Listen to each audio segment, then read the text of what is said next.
and M. Treisman, whose insights into how we perceive the world around us provided some of the core theories for the field of cognitive psychology, died on Friday at her home in Manhattan.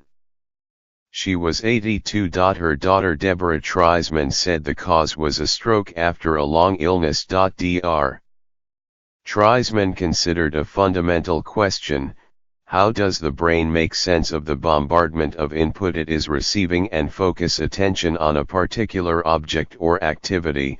What she came up with is called the feature integration theory of attention, detailed in a much-cited 1980 article written with Gary Gillott in the journal Cognitive Psychology, then refined and elaborated on in later work. Perhaps an central insight in the field of visual attention was that she realized that you could see basic features like color, orientation, and shape everywhere in the visual field, but that there was a problem in knowing how those colors, orientations, shapes, etc., were bound together into objects.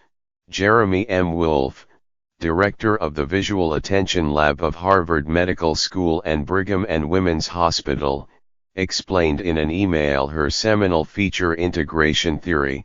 He continued, proposed that selective attention to an object or location enabled the binding of those features and, thus, enabled object recognition.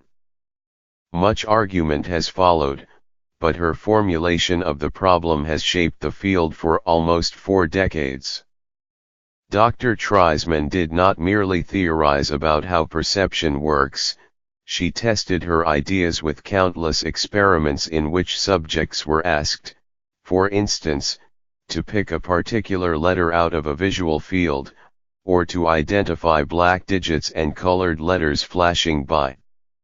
The work showed not only how we perceive, but also how we can sometimes misperceive. Her studies also included neurological disorders like Balin syndrome, in which damage to the parietal lobes of the brain limits what is seen in a field of vision or otherwise disrupts perception.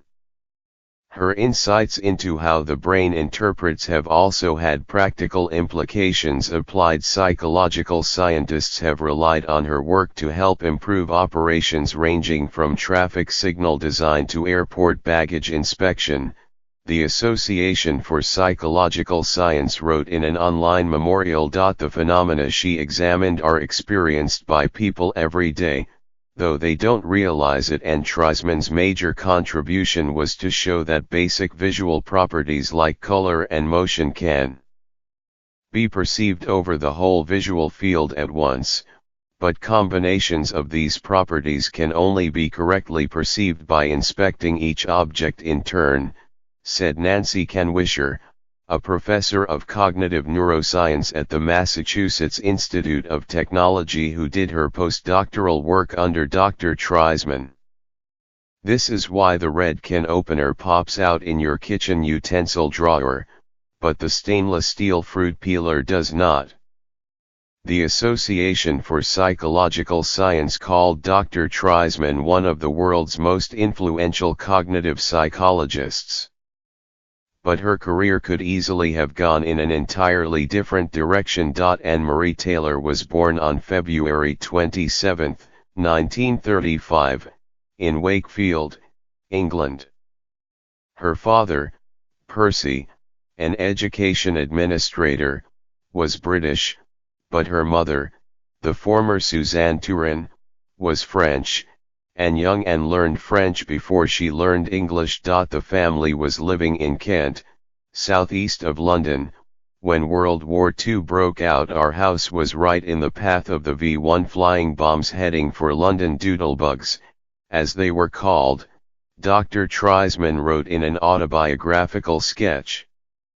My sister and I would always include a doodlebug in the sky in the pictures we drew. At the time, she wrote, when students hit 15 they were required to narrow their studies to 3 subjects. She initially chose the sciences, but her father persuaded her to switch to French, Latin and history. That focus persisted when she was admitted to Cambridge University. Her first degree, earned in 1956, was in modern and medieval languages. I applied for a job teaching French at Oxford High School, she said. Luckily, I was turned down, perhaps because I did not know what the letters GPDST stood for, Girls Public Day School Trust, a select association of girls' high schools. If I had known that acronym, I might have had a very different life. Cambridge offered her a research fellowship in French literature, but she took the unusual step of asking if the money could instead be put toward a second undergraduate degree, this one in psychology. She received that in 1957 and her doctorate in psychology at Oxford in 1962. Working in the Medical Research Council's Psycholinguistics Research Unit at Oxford, she studied how the brain receives and interprets auditory signals.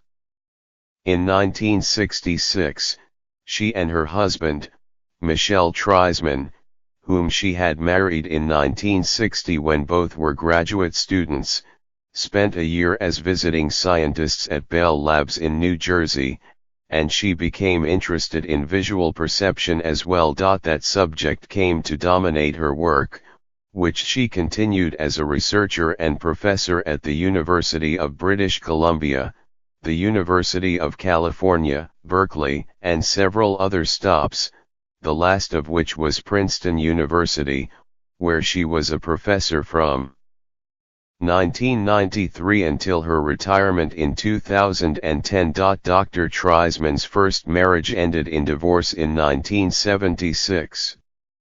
In 1978 she married Daniel Kahneman, a psychologist who in 2002 would share the Nobel Memorial Prize in Economic Sciences with Vernon L. Smith, and who survives her. In addition to him and her daughter Deborah, she is survived by her sons, Daniel and Stephen, another daughter, Jessica Treisman, and 4 granddaughters. In 2013 Dr. Treisman received the National Medal of Science from President Barack Obama for a 50-year career of penetrating originality and depth that has led to the understanding of fundamental attentional limits in the human mind and brain. Despite her accomplishments, Dr. Treisman was no aloof academic, as those who worked with and under her knew, and also had a wry sense of humor that was all the more delightful coming from this otherwise reserved and gracious giant of the field, Dr. Ken Wisher said. I remember us kids in the lab worrying about the latest attack on feature integration theory, and just responding with a mischievous grin and a sparkle in her eye, saying, "Here we go again."